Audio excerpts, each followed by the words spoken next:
Lithuania হচ্ছে পূর্ব ইউরোপের দেশ, যার রাজধানী ভিলনিয়াস। এখানে অধিকাংশ মানুষ তারা খ্রিস্ট ধর্মে দীক্ষিত। লিথুনিয়ান হচ্ছে লিথুনিয়ার অফিসিয়াল ভাষা। লিথুনিয়ার আয়তন 65,300 বর্গ কিলোমিটার। এখানে প্রায় 28 লক্ষ লোকের বসবাস রয়েছে। লিথুনিয়া তারা রিপাবলিক অফ লিথুনিয়া নামে পরিচিত। এখানে ইউনিটারি সেমি প্রেসিডেন্সিয়াল রিপাবলিকের প্রচারণ রয়েছে এই লিথুনিয়াতে। লিথুনিয়ার মুদ্রার নাম হচ্ছে ইউরো। অধিকাংশ মানুষ খ্রিস্ট ধর্মে দীক্ষিত।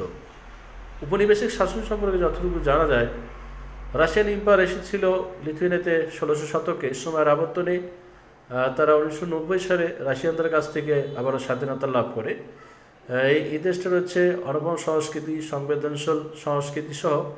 এই লিথুয়ানিয়া মূলত বাল্টিক অঞ্চলের দেশ, যার প্রাকৃতিক শব্দশৈলী আপনাকে মুগ্ধ করবে।